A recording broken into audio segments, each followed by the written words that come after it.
काव्या शुद्धीवर येताच काव्याची स्मृती कायमची गेली आहे। श्री स्वामी समर्थ प्रेक्षकांनो, आता हॉस्पिटलमध्ये जीवा आणि नंदिनी थांबलेले असतात। नंदिनी जीवाला चहा आणून देते व म्हणते, जीवा कप ओके आहे ना? तर जीवा म्हणतो, अहो कपासारखा कप आहे, त्यात काय विशेष आहे? तर नंदिनी त्या कपच्या बाहेरच्या बाजूवर नंदिनीने जीवासाठी सॉरी लिहून आणलेलं असतं। म्हणून नंदिनी म्हणत असते, अहो आतून काही नाही पण बाहेरून असतं विशेष, पण जीवाने ते बघितलेलं नसतं। म्हणून नंदिनी मुद्दामच असं म्हणत असते। तर आता नंदिनीचे जीवाचं मन पुन्हा जिंकण्यासाठीचे प्रयत्न चालू असतात। तिथे दुसरीकडे काव्याला शुद्ध येताच पार्थ तिच्याशी बोलायचा प्रयत्न करत असतो। तो तिच्या बाजूलाच बसलेला असतो।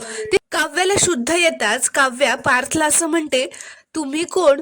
असं म्हणते, कारण आता काव्याची मेमरी लॉस झाल्यामुळे, स्मृतीभ्रंश झाल्यामुळे ती पार्थला विसरून गेलेली असते आणि ही गोष्ट पार्थला कळताच त्याला धक्का बसतो।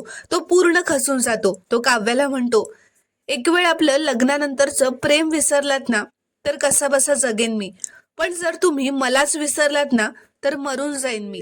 तर प्रेक्षकांनो, आता काव्याची स्मृती परत येणार का? ती पुन्हा पार्थला ओळखू शकणार का? हे पाहणं खूपच रोमांचक ठरणार आहे। ते आपल्याला पुढील भागांमध्ये पाहायला मिळेल। त्यामुळे चॅनलला अजूनही सबस्क्राईब केलं नसेल तर प्लीज सबस्क्राईब करा आणि व्हिडिओला एक लाईक नक्की करा।